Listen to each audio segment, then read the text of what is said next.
सर्वमंगल मांगिले शिवे सर्वार्थ साधिके शरण्य गौरी त्र्यंबिके नारायणी नमोस्तुते।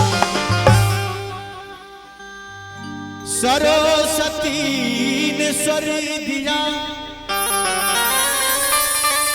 गुरु दिया है ज्ञान,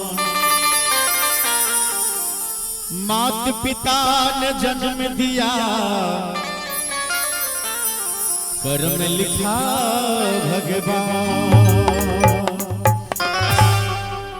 अब आओ एक बहुत सुंदर नव रचना 2021 के सुंदर सा नव रचना रामेंद्र जी के लिखल हम शंभु यादव जी अपने सबके सुना रहा छी।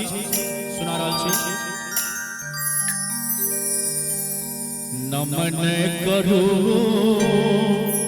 स्वीकार हे मां ब्रह्मानी, नमन करो स्वीकार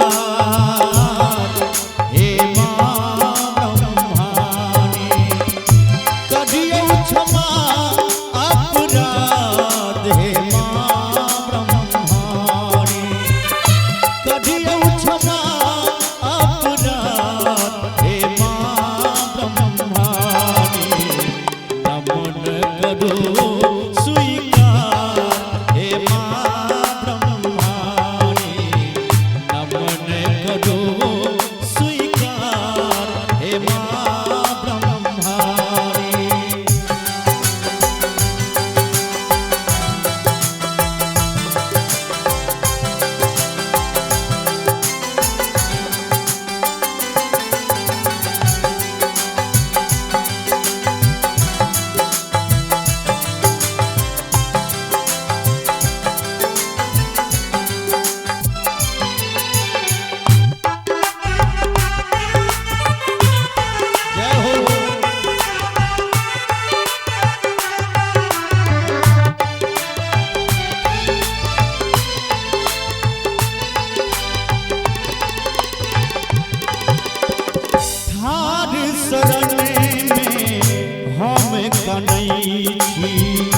ज्ञानक हम वरदान मांगै छी,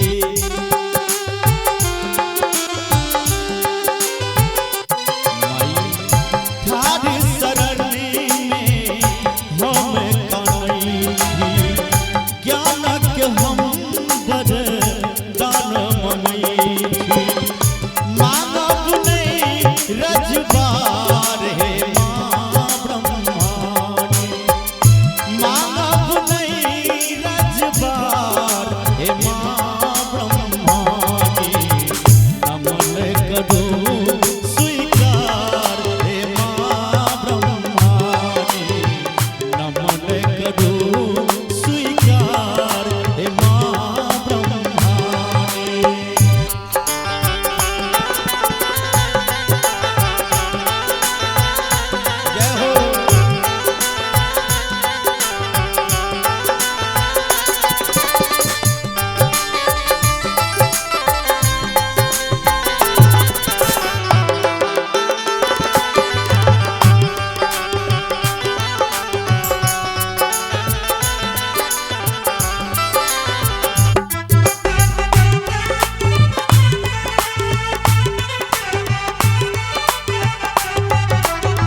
हेरियो एक बेर हमरो दरस देखबियो,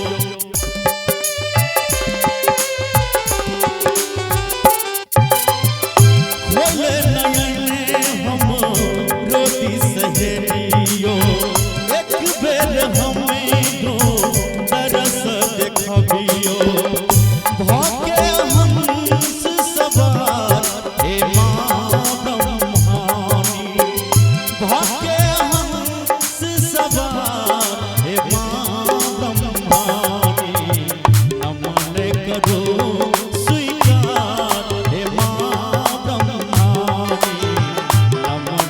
जरूर